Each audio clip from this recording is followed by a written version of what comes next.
The red sand of Kepler 442b crunched under Lieutenant Commander Park Daeho's boots as he moved through the rocky canyon. His dark eyes scanned the alien landscape ahead.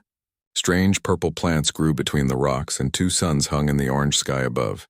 This world was nothing like Earth, but Daeho had seen many strange places during his 10 years as a Navy SEAL. Behind him, 3 other soldiers followed in perfect silence. Sergeant Kim Minho carried the heavy weapons pack. His strong shoulders never showed strain even after hours of walking.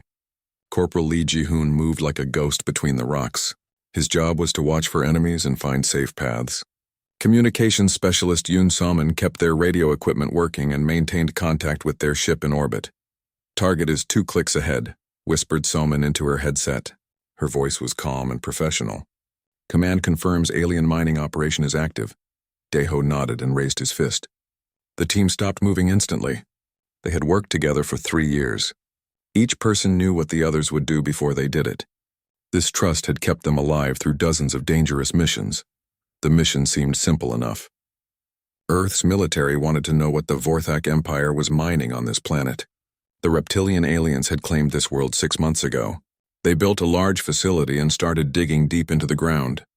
Satellite images showed massive machines pulling unknown materials from the planet's core. "Remember, we go in quiet," Daeho said softly. "Get the intel, take photos, and get out. No contact with the enemy unless they find us first." The team moved forward again. They climbed over red rocks and crawled through narrow spaces between stone walls. The gravity here was lighter than Earth's, making each step feel strange. Daeho had trained for this, but it still felt wrong somehow. After an hour of careful movement, they reached the edge of a massive crater. Below them spread the Vorthak mining operation. Huge machines with metal arms dug into the ground. Strange vehicles moved back and forth carrying loads of glowing blue crystals. Dozens of Vorthak soldiers walked around the site. Daeho pulled out his binoculars and studied the aliens below. The Vorthak stood 8 feet tall with green-scaled skin. Their heads looked like those of giant lizards, but they walked on 2 legs like humans. Each one carried energy weapons that could cut through steel. "Command will want to see this," Minho whispered. He was setting up a camera with a long-distance lens. Someone worked with her equipment to record everything. Her fingers moved quickly over the controls.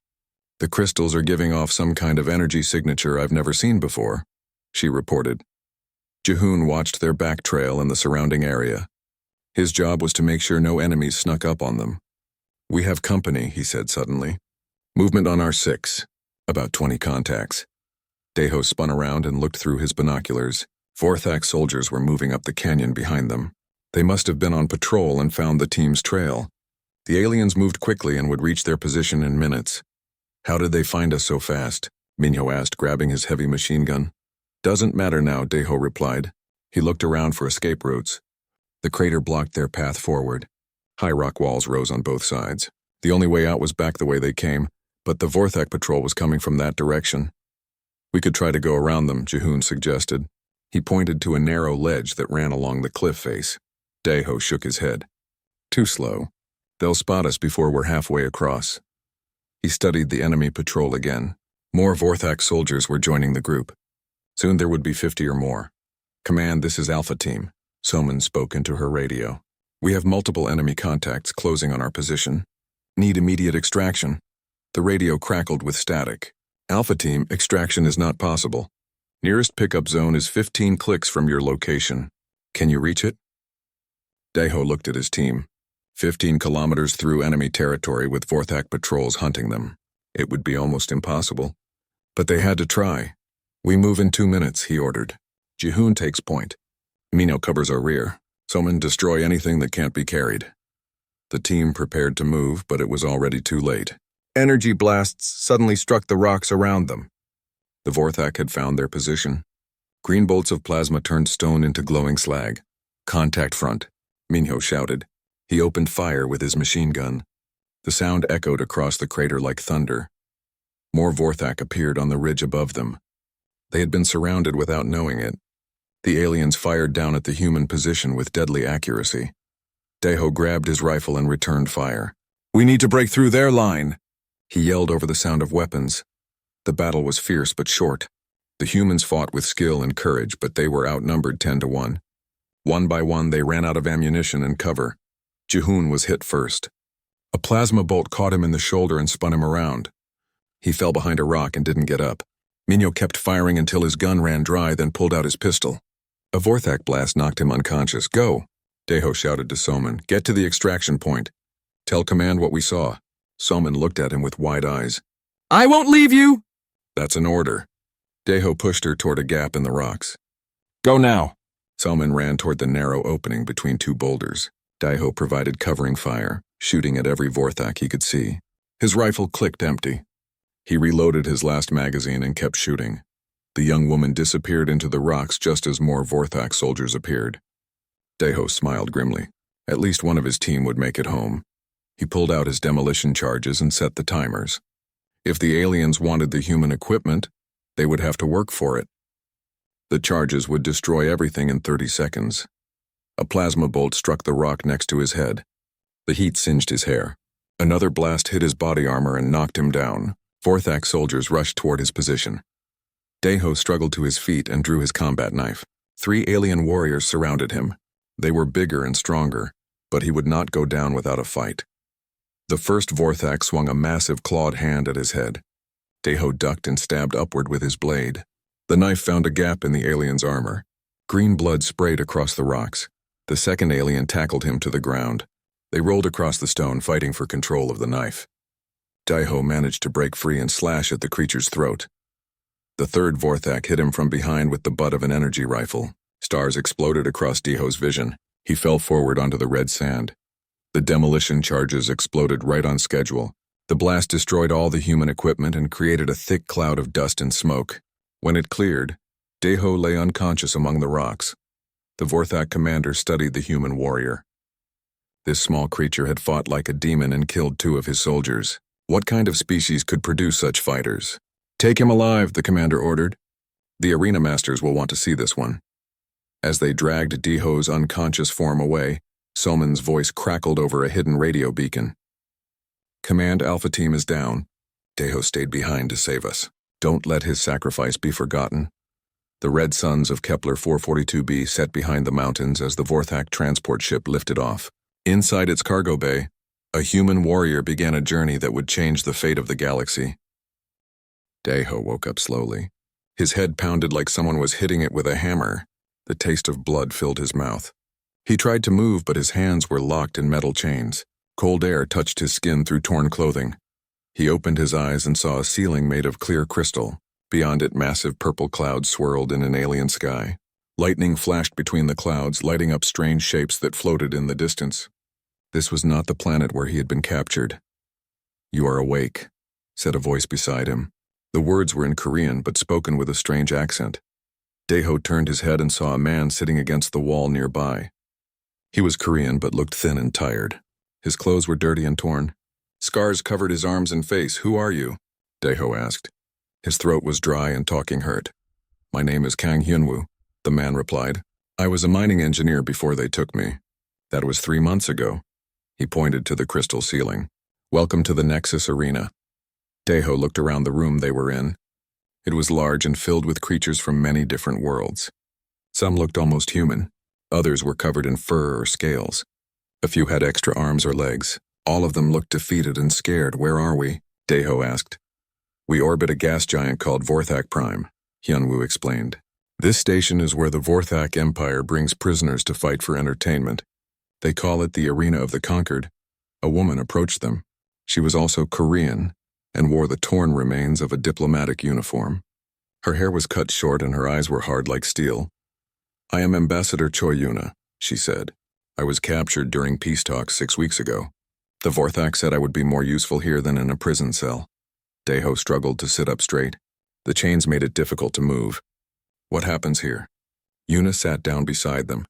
"Every day they select prisoners to fight in the combat pit. The arena is filled with spectators from across their empire. They watch us fight creatures called combat beasts." "What are combat beasts?" Daeho asked. "Monsters," Hyunwoo said quietly. "They take predators from dangerous worlds and make them bigger and stronger with alien technology. Each beast is designed to kill quickly and put on a good show for the crowds." Yuna nodded sadly. "No one has ever survived more than 2 fights. The longest anyone lasted was a warrior from the Centauri system. He killed 2 beasts before the third one tore him apart. Deho listened carefully. His SEAL training had taught him to gather intelligence in any situation. How many prisoners are here? About 200, Hyunwoo replied. They come from 50 different worlds. The Vorthak liked variety in their entertainment. A loud sound filled the room. It was like a horn, but deeper and more frightening. All the prisoners looked up with fear in their eyes. Selection time, Yuna whispered. Heavy doors opened at one end of the room. Vorthak guards entered wearing black armor. Their scaled faces showed no emotion as they looked over the prisoners. Behind them walked a larger Vorthak wearing gold decorations on his uniform. I am Commander Velthar, the decorated alien announced. His voice was deep and harsh. Today we have a new fighter who showed great skill in battle. The commander's yellow eyes found Deho. You killed 2 of my soldiers with nothing but a small knife. The arena masters are interested to see how you will perform against our combat beasts. Deho met the alien's stare without flinching. When do I fight? Velthar seemed surprised by the question. Most prisoners begged for mercy or tried to bargain for their lives. Tomorrow, he replied. Your opponent will be a Rackthorn from the volcanic world of Pyros. An alien prisoner near the wall made a sound of fear. Others shook their heads sadly. Hyunwoo grabbed Deho's arm. A Rackthorn killed the Centauri warrior, he whispered. It stands 12 feet tall and has 6 arms with claws like swords. Its skin is harder than steel armor. Commander Velthar smiled, showing sharp teeth. 47 warriors from 17 different species have faced the Rackthorn. None survived longer than 3 minutes. The commander turned and walked toward the door. Rest well, human. Tomorrow the galaxy will see how your species dies. After the guards left, the other prisoners gathered around Deho. Many of them had watched friends die in the arena. They shared what they knew about the combat beasts and fighting techniques. A creature with wolf-like features spoke in broken universal language. Fenari people are warriors. We know combat, but beasts here are not natural. They are made to kill perfectly. An insect-like being clicked its mandibles rapidly. Previous fighters tried to match strength with strength. All failed. Beasts are too powerful.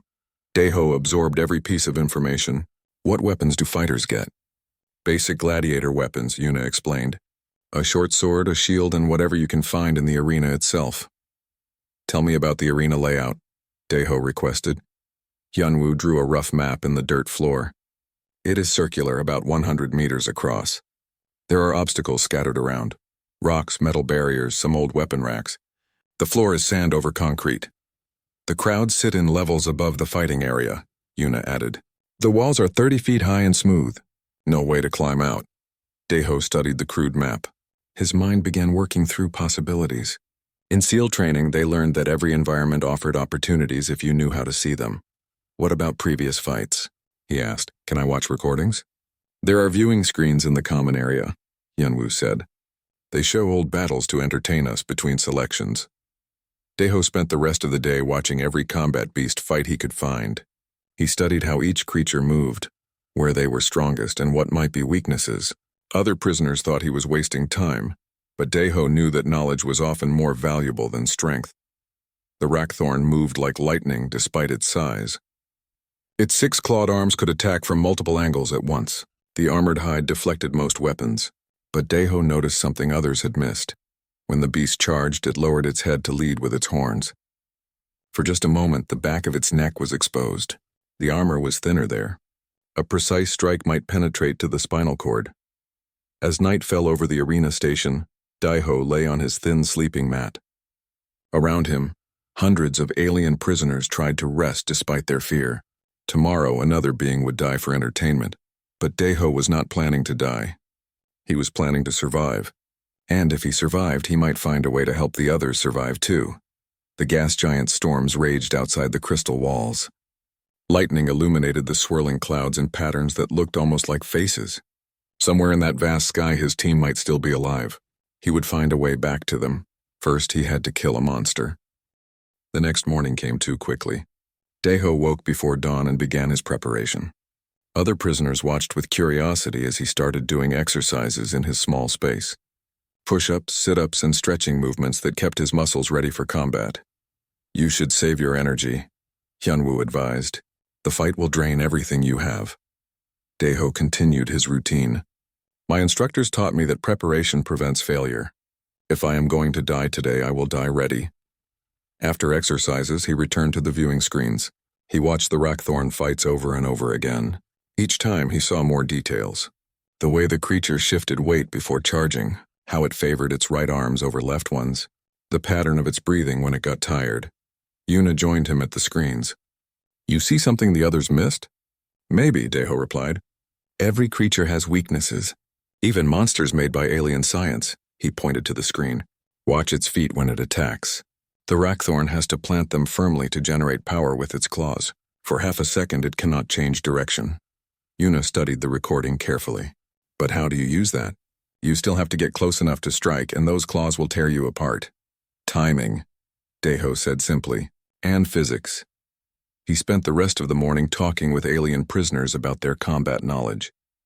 The wolf-like Fenari taught him about pack-hunting tactics. A creature that looked like a giant mantis showed him how to use an opponent's momentum against them. Most helpful was an old warrior from a planet called Draken. His people were natural fighters who understood the psychology of predators. All hunters have killing patterns, the Drakon warrior explained. They repeat successful behaviors. The Rackthorn has killed 47 fighters using the same approach each time. It expects you to behave like all the others. So I do something different, Deho concluded. Yes. But be careful. Different can mean dead if you choose wrong. At midday, the horn sounded again. This time it was longer and more complex. Prisoners throughout the holding area fell silent. Combat selection, Hyunwoo said quietly. The doors opened, and Vorthak guards entered. Behind them came technicians carrying equipment. They walked directly to Deho and unlocked his chains. Time to entertain the masses, one guard said in broken universal language. They led him through corridors filled with alien technology. Screens on the walls showed crowds gathering in the arena above. Beings from dozens of worlds were taking their seats. All of them had come to watch him die. They brought him to a preparation chamber. The room contained basic weapons arranged on racks along the walls. Swords, spears, shields, and other tools of combat. All of them looked old and worn. Choose your weapons, human, a guard ordered. Choose wisely. They are all you will have. Deho examined each weapon carefully. The swords were sharp but heavy. The spears were long but clumsy in close combat. He selected a short gladius-style sword and a medium-sized shield. Both were lighter than the others and would give him speed over power. Interesting choices, said a new voice behind him. Deho turned and saw Commander Velthar entering the chamber. The Vorthak officer studied the human with intelligent eyes. Most fighters choose the biggest weapons they can find. Velthar continued. They think more metal means more protection. You think differently. I think smart, Deho replied. Velthar laughed. It was not a pleasant sound. We shall see how smart you are when the Rackthorn charges. 47 warriors thought they were smart too. The commander moved closer. Tell me, human, what do you think of our arena? I think it is designed to produce exciting deaths for your entertainment, Deho answered honestly. Exactly. You understand the purpose. This is not about fair combat or honor. This is about spectacle. The crowds want to see blood and fear. They want to hear screams. Velthar paused at the door. Your species is new to our empire. Today they will learn what happens to those who resist Vorthak rule. Your death will be broadcast to every human world. After the commander left, Deho sat alone with his weapons. He tested the balance of the sword and the weight of the shield. Both felt good in his hands. Not perfect, but workable. He closed his eyes and visualized the fight ahead. In his mind, he saw the Rackthorn charging across the arena sand. He imagined different responses and outcomes. Some led to quick death. Others gave him a chance. The door opened again. This time it was different guards who came to collect him. Showtime, one of them said. They led him through a tunnel that sloped upward. At the end, bright light poured through a gate made of metal bars. Beyond the gate, he could hear the sound of thousands of voices shouting in alien languages. The tunnel ended at the arena floor. Deho stepped out into blazing artificial sunlight. The arena was even larger than Hyunwoo had described. Sand covered the ground and scattered obstacles provided cover and climbing surfaces. Above him, tier after tier of seats rose into the distance. Every seat was filled with alien spectators. They roared approval when they saw him enter. Some threw objects that landed in the sand nearby. On the opposite side of the arena, Another gate began to open. This one was much larger and heavily reinforced. Warning lights flashed red around its edges. A sound came from beyond that gate. It started as a low growl but grew into a roar that shook the arena walls. Even the alien crowds fell quiet when they heard it. The Rackthorn emerged from the darkness. It was bigger than Deho had expected from the recordings. 12 feet of muscle and armor moving on 6 powerful legs. Its 6 arms ended in claws longer than his sword. Yellow eyes focused on him with predatory intelligence. The creature roared again and began to move forward. Its claws scraped grooves in the concrete beneath the sand. Each step shook the ground. Deho raised his shield and gripped his sword tighter. Around him, thousands of alien voices began chanting for blood. None of them expected the human to survive more than a few minutes. But Deho was not planning to give them the quick death they wanted. He was planning to show them something they had never seen before. The Rackthorn lowered its head and charged. The real fight was about to begin. The Rackthorn charged across the arena like a living landslide. Sand flew up from its 6 legs as it built speed. Its claws caught the artificial sunlight and gleamed like polished steel. The crowd roared in anticipation. Deho did not run. Instead, he moved sideways toward a pile of broken stones near the arena wall. His movements were smooth and controlled. He had faced charging enemies before, though none quite like this. The beast expected him to either run straight back or charge forward to meet it. Previous fighters had done both. All of them died within seconds. But Deho moved at an angle that forced the creature to adjust its path. When the Rackthorn was 20 feet away, Deho suddenly rolled to his left. The creature's momentum carried it past his position. Its claws struck empty air where he had been standing. The beast skidded to a stop and spun around. Its yellow eyes showed surprise. No previous fighter had avoided its first charge so easily. Deho used those few seconds to position himself behind a large stone barrier. He needed to understand how the creature moved before committing to an attack. The Rackthorn approached more cautiously this time. It had learned that this human was different from the others. Its 6 arms spread wide, ready to strike from multiple angles. When it reached the stone barrier, 2 of its claws smashed through the rock like it was made of paper. Fragments scattered across the sand. But Deho was already moving to another position. "He runs like a coward," someone in the crowd shouted in universal language. Other voices joined in. The spectators wanted blood and violence, not careful maneuvering. They began throwing more objects into the arena. Deho ignored the noise. He had learned long ago to block out distractions during combat. His full attention focused on the predator hunting him. The Rackthorn was fast but not agile. Its size worked against it when changing directions. It was strongest in straight-line attacks but vulnerable during turns. This gave Deho opportunities if he could stay mobile. For the next few minutes, he led the creature around the arena. He used every obstacle for cover and concealment. Sometimes he would dart out to strike at the beast's legs with his sword, then retreat before the claws could reach him. The blade found gaps in the armor but did not penetrate deeply. The Rackthorn's hide was thick and tough.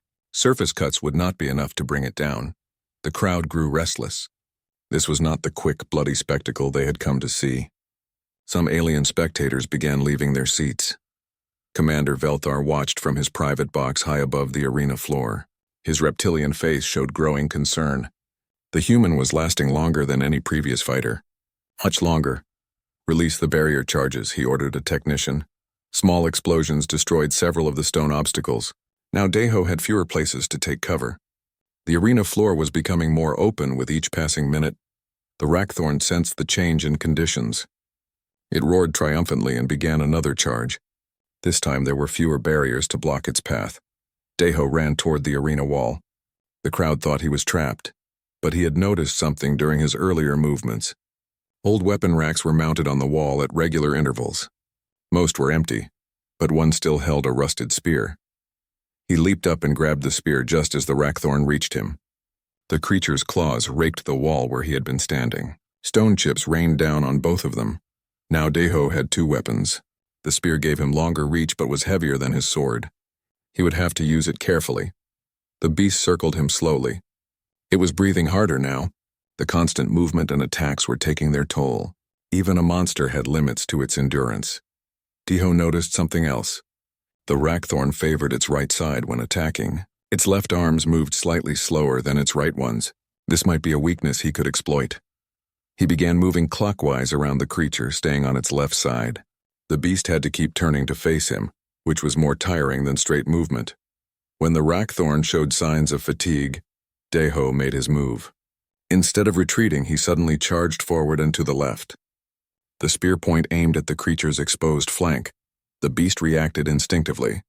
Its right arm swung down to block the attack. But Deho had expected this. At the last second, he dropped the spear and rolled under the creature's body. His sword found the gap he had been looking for. The back of the Rackthorn's neck where the armor was thinnest. The blade drove deep into the spinal column. The creature's roar turned into a scream of pain and fury. It spun around, trying to reach the wound, but the damage was already done. Its rear legs began to buckle. Deho rolled away as the beast collapsed. Green blood poured from the neck wound onto the arena sand. The Rackthorn's 6 arms thrashed wildly, but it could no longer coordinate its movements. The crowd fell silent. No one could believe what they were seeing. The monster that had killed 47 warriors was dying. But what happened next shocked everyone even more. As its life faded, the Rackthorn turned its massive head toward Deho. For a moment, predator and prey looked directly at each other. Then slowly, incredibly, the great beast lowered its head until it touched the sand. It was a gesture of respect, recognition from one warrior to another. In its final moments, the creature acknowledged that it had been defeated by a superior fighter. The arena erupted in chaos. Alien spectators leaped to their feet, shouting in dozens of languages. Some cheered while others demanded to know how a human had accomplished the impossible. Commander Velthar stared down at the scene with growing unease. In thousands of arena combats, no combat beast had ever shown respect to its killer. These creatures were engineered to be perfect predators, not to acknowledge defeat. Deho stood over the fallen Rackthorn, breathing heavily. His body was covered in cuts and bruises, but he was alive. More importantly, he had proved that the combat beasts could be beaten. Guards entered the arena to remove the creature's body. They looked at Deho with new respect and fear. This human had done something that military experts said was impossible. As they led him back to the holding area, word of his victory was already spreading throughout the Vorthak Empire. On communication networks across the galaxy, beings watched recordings of the fight. They saw the moment when the Rackthorn bowed its head. In the holding area, the other prisoners greeted Deho with amazement. Many of them had tears in their eyes. For the first time in months, they had hope. "How did you know it would work?" Hyunwoo asked. "I didn't," Deho admitted, "but I knew that doing the same thing as everyone else would get me killed." Yuna examined his wounds with practiced hands. "The other prisoners will see you differently now. You have given them something they thought was lost forever." "What is that?" Deho asked. "The belief that we might actually survive this place." Outside the station, in the swirling storms of the gas giant, something had changed. Word of the humans' victory was spreading to every corner of the empire. On dozens of worlds, enslaved populations heard the story of the warrior who made a combat beast bow its head. For the first time since the Vorthak conquest began, people were beginning to believe that resistance was possible. And in the arena's control room, Commander Velthar was making plans to ensure that the humans' next fight would be his last. News of Deho's victory traveled faster than light itself, through the Vorthak communication networks. On Earth, military commanders watched the arena footage in stunned silence. On Korean worlds, civilians gathered around screens to see their countrymen face impossible odds. But nowhere was the impact greater than among the conquered species of the Vorthak Empire. For them, the sight of a combat beast bowing to a human warrior was more than entertainment. It was proof that their oppressors could be beaten. In the arena station, Deho spent 3 days recovering from his wounds. The medical treatment was basic but effective. The Vorthak wanted their gladiators healthy enough to provide good fights. During his recovery, other prisoners approached him constantly.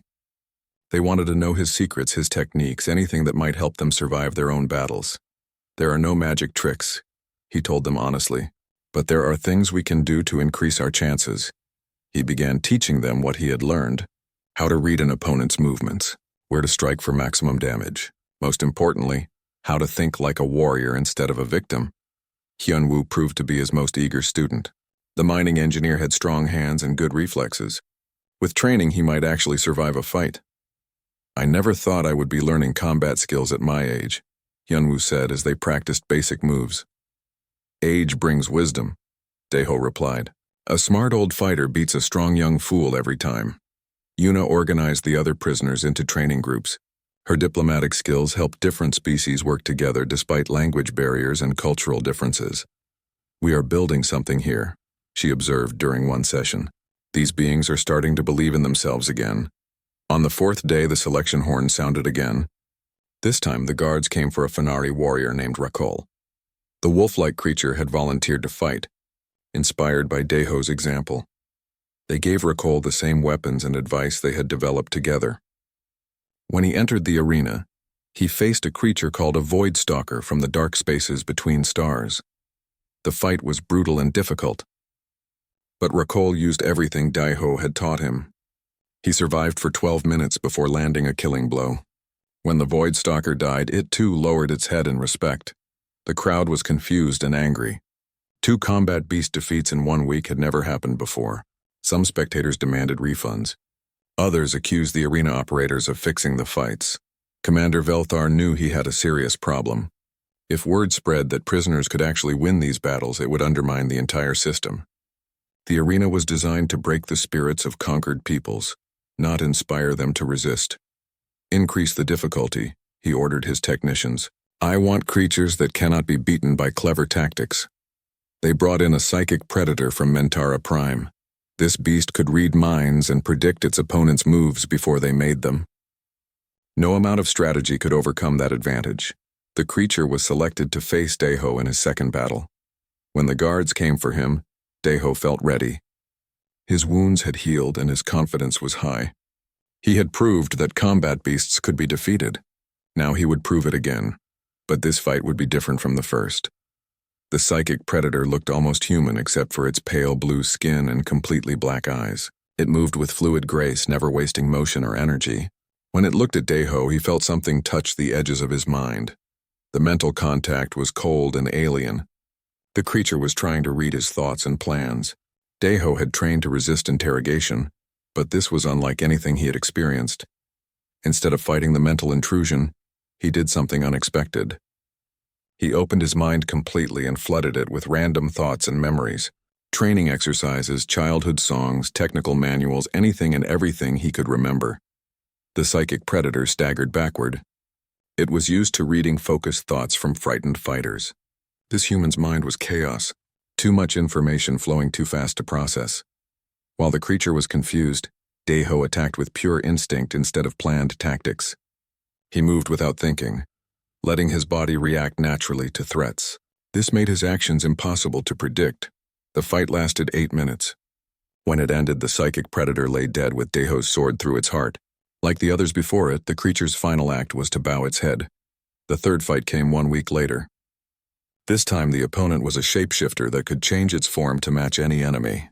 It studied Deho for several minutes, then took on an exact copy of his appearance. Now he faced himself in combat. Every move he made, the creature copied perfectly. Every technique he tried, it countered with identical skill. But the shapeshifter had made one crucial mistake. It copied Deho's appearance and abilities, but not his memories or experiences. It fought like a mirror image, reactive instead of creative. Deho began using techniques he had never shown before. Moves learned from alien prisoners, fighting styles developed during long nights of practice. The shapeshifter could not copy what it had never seen. When that creature died, its bow was the deepest yet. After the third victory, something changed in the arena station. Guards looked at Deho with obvious fear.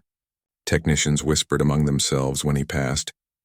Even Commander Velthar seemed nervous during their occasional encounters. The other prisoners had also changed. They moved with more confidence and purpose. Training sessions were attended by hundreds of beings from dozens of worlds. They were no longer just waiting to die. We could take this station, Hyunwoo said quietly during one evening meal. There are more of us than there are guards. Not yet, Yuna cautioned. We need better planning and coordination. A failed revolt would get us all killed. Deho agreed with the ambassador. They were building something important, but it needed to grow stronger before it could succeed. His reputation was spreading beyond the arena station. On conquered worlds throughout the Empire, beings spoke in whispers about the human warrior who made monsters kneel. Resistance groups used his image as a symbol of hope. The Vorthak government was growing concerned. Reports from military commanders described increasing unrest on occupied planets. Sabotage incidents were up 300%. Recruitment for rebel groups was at all-time highs. Commander Velthar received orders directly from the Vorthak High Command. The human warrior had become too dangerous to allow him to continue winning fights. His next opponent would be something that absolutely could not be defeated. They would bring in the Shadow Maw. The Shadow Maw was the oldest and most dangerous creature in the Vorthak combat collection. It had been captured from the void between dimensions and had never lost a fight. Over the centuries, it had killed more than 300 warriors from every known species. Some xenobiologists believed the creature was partially immortal. Others thought it existed in multiple realities simultaneously. All agreed that it was the ultimate predator. When Velthar announced the match, even the guards looked troubled. Several requested transfers to other duties. None of them wanted to be present when the Shadow Maw was released. In the holding area, the announcement created panic among the prisoners. Many begged Deho not to fight. Others wept openly, certain they would lose their inspiration and hope. "You cannot face this thing," Hyunwoo pleaded. "It has never been defeated, never even been seriously wounded." Deho listened to their concerns but made his decision quickly. If I refuse to fight, they will kill me anyway. "At least this way I have a chance." "What kind of chance?" Yuna demanded. This creature killed a Draken battle prince who was 9 feet tall and had acid for blood. It tore apart a Centauri war machine made of living metal. "What can one human do against something like that?" Deho smiled grimly. "I can show the galaxy what happens when you corner a human who refuses to give up." The date was set.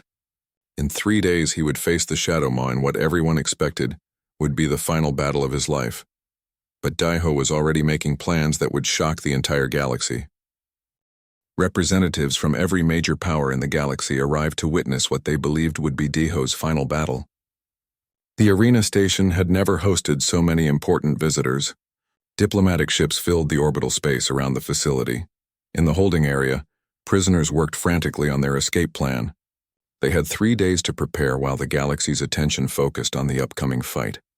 If they were going to act, this would be their only chance.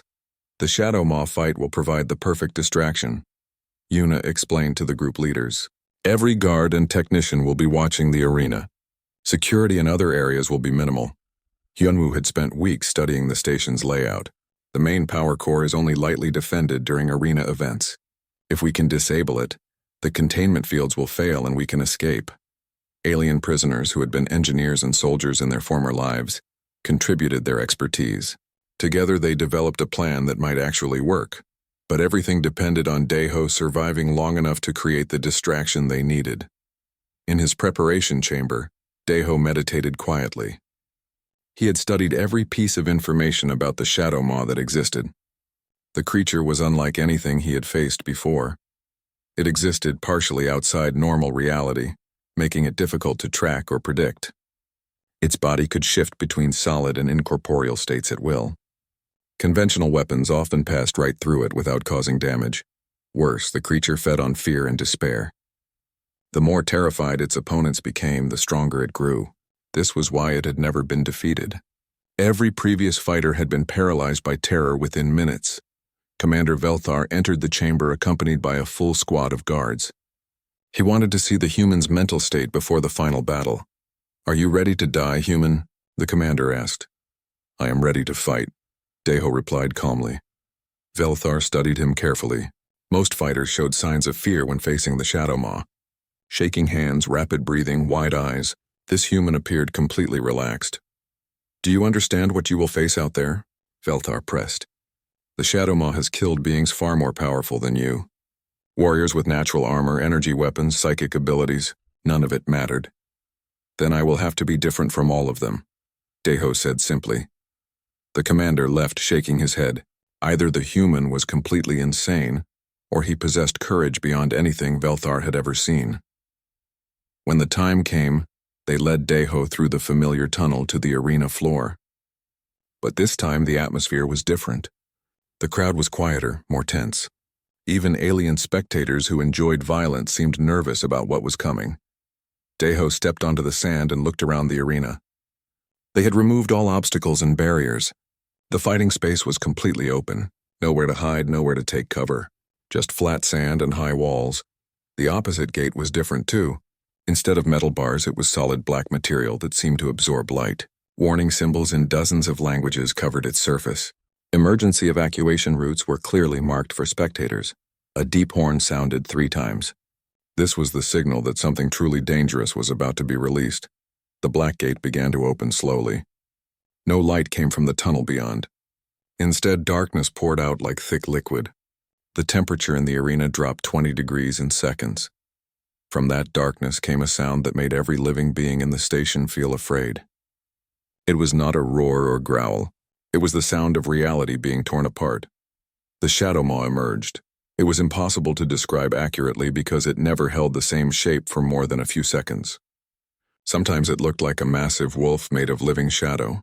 Other times it resembled a giant spider with too many legs. Occasionally it took forms that hurt to look at directly. The only constant was its eyes. 2 points of absolute darkness that seemed to contain entire universes of suffering. When those eyes focused on something, that thing began to die from the inside out. The creature moved across the sand without leaving footprints. It flowed like water but struck like lightning. Parts of its body existed in normal space, while other parts occupied dimensions that human science could not explain. Most terrifying of all was the fear it projected. This was not natural fear that came from facing danger. This was primal terror that reached into the deepest parts of the mind and turned rational beings into screaming animals. In the spectator seats, several aliens fainted from the psychological pressure. Others began crying uncontrollably. Even the Vorthak guards backed away from the arena walls, but Daiho stood perfectly still in the center of the sand. He watched the creature approach without showing any sign of fear. His breathing remained calm and steady. The Shadow Maw stopped 20 feet away. It seemed confused by this human's lack of terror. All previous opponents had been paralyzed by fear at this point. Some had died from psychological shock before the creature even touched them. When the expected fear did not come, the Shadow Maw began to change tactics. It started cycling through different forms rapidly, trying to find one that would break the human's composure. It became a giant serpent with poison dripping from its fangs. Then a mechanical horror with spinning blades for limbs. Then something that looked like every nightmare a child had ever experienced. Still, Daiho showed no fear. The truth was that he was terrified. Every instinct screamed at him to run, to hide, to give up. But his training had taught him to function despite fear, not to eliminate it entirely. More importantly, he understood something about the creature that no previous fighter had realized. The Shadow Maw was not truly alive in any normal sense. It was a force of nature given form like a hurricane or earthquake. You could not defeat a hurricane by fighting it directly. You survived by understanding how it worked and finding the calm eye at its center. Daiho began to walk forward slowly. Each step brought him closer to the creature that had killed hundreds of warriors. The Shadow Maw reared back, surprised by this unprecedented behavior. When he was 10 feet away, Daiho did something that shocked every observer in the arena. He sat down cross-legged on the sand and closed his eyes. The crowd erupted in confusion. Was the human committing suicide? Had the terror finally broken his mind? The Shadow Maw circled around him, probing for weakness. Its claws passed inches from his head. Its breath froze the air around his body. But still he sat motionless. Inside his mind, Daiho fought the most important battle of his life. The creature was trying to invade his thoughts, to plant seeds of despair and madness. But he had spent years learning to control his mental state under extreme stress. He thought about his team, still fighting somewhere in the galaxy. He remembered his training instructors who had taught him never to surrender. He focused on every person in the holding area who was counting on him to provide a distraction for their escape. The Shadow Maw grew more aggressive. It struck at him with claws that could cut through steel. But each attack passed harmlessly through empty air. Daiho was no longer sitting where the creature thought he was. This was not magic or alien technology. It was pure mental discipline. By refusing to engage with the creature's fear, he had found the calm center that existed within all storms.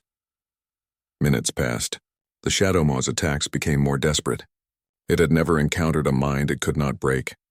The human's absolute stillness was creating a feedback loop that was affecting the creature's own stability. For the first time in its existence, the Shadow Maw began to feel something like uncertainty. Deho opened his eyes and looked directly into the creature's dark gaze. What the Shadow Maw saw there was not fear or hatred or desperation. It was perfect calm and absolute determination. "I am not afraid of you," Deho said quietly. "You are just another obstacle to overcome." The creature recoiled as if struck. These words carried a power that its alien mind could not comprehend. In all its centuries of existence, no being had ever spoken to it without terror. Slowly, incredibly, the Shadow Maw began to change.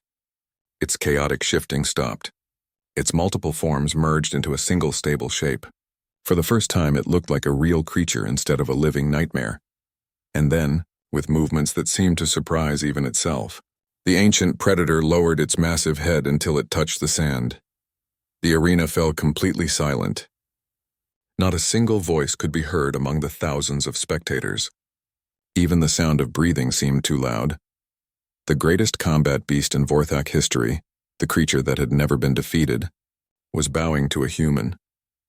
Commander Velthar stared down at the scene with his mouth hanging open. This was impossible. The Shadow Maw did not bow to anyone. It was a force of pure destruction without consciousness or emotion.